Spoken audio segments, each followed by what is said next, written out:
Hello everyone, we are Group 5 and we are going to report about our thoughts on Taiwan's submarine pipe project. Taiwan is planning on developing and improving its water source to prevent water-related natural disasters, while at the same time providing enough water for the citizens to use. The Executive Yuan has approved the project proposed by Eastern Deep Sea Water R&D Center. The research is about the installment of deep-sea water pipes along the coast of eastern Taitung County. The extracted water should contribute to the Innovative Research Center to meet the center's research and development needs. Furthermore, the water extracted from the pipes will be used for industrial purposes. The reason for extracting deep-sea water has to do with its clean quality. The water is said to be clear and rich in organic nutrients, including minerals. Now, the means of deep-sea water generally refers to the water taken from the deep sea with a water depth of more than 200 meters or less. But the so-called deep-sea water in a broad sense refers to the seawater between 200 and 4,000 meters. The depth varies slightly depending on the location and the method of water intake. Project steps before the construction process that would explain the environment that is suitable for construction. The pipes would first be installed roughly about 305 meters deep and pipes connected upstream up to the Research and Development Institution. The main part of the project is the subsea pipeline section, which can be subdivided into water intake wells, land section pipeline, near shore section pipeline, and deep sea section pipeline. Water intake project and land pipeline section water delivery project. The water intake project puts the principle of pressure difference connecting pipe to transmit the 305 meter deep sea water to the intake well, and then the deep sea water is transported by the water pump installed in the water intake well to the water supply. Pipeline breathes in the pipeline trench through the land pipe section. The water is to be sent to the storage tank of the Innovation Center. Next, we will discuss the submarine pipe policy from 6 different aspects and point out the things that we think the government should reconsider. From the economic viability standpoint, the fee needed to build the pipes, strengthen the geological conditions, citizen compensation fee, and other needs was set at 400 million yuan. To put into perspective, the fee needed for a water recycling policy for Taichung, Tainan, and Kaohsiung is approximately 2.3 billion yuan, which means the submarine pipe policy is around 17% of the fee.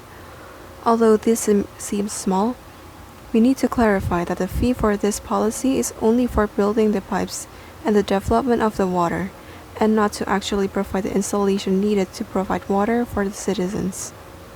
Second is technology maturity.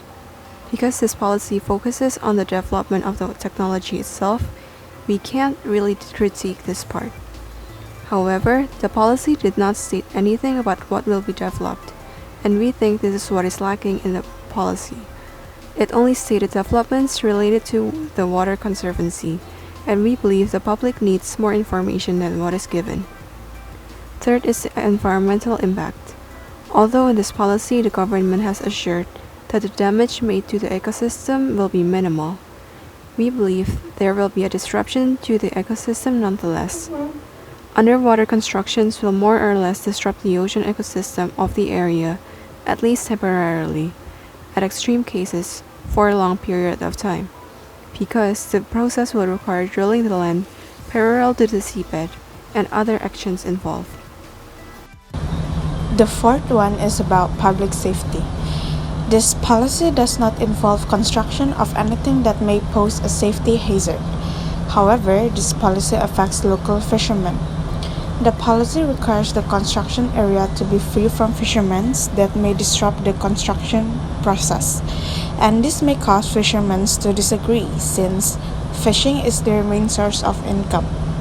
Another problem is because the pipeline needs to travel 1.5 to 5.5 kilometers to reach the innovation center.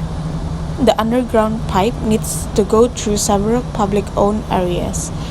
These areas include Zhongshan Academy of Science, the Security Forest Land, and the local cemetery, to name a few. This can be a problem for the local citizens. The government stresses on how the current policy does not require the Water Innovation Center to be moved away from where it is now. The fifth one is about the water supply quality.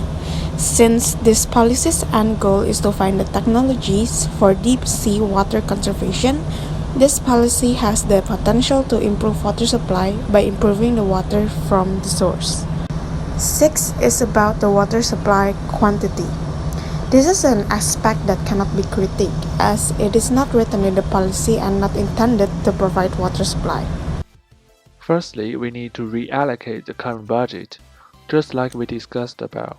Since this project is for scientific use and inevitably affects the local fishery, we need more money on both the education towards citizens and an amount of compensation fee for fishermen.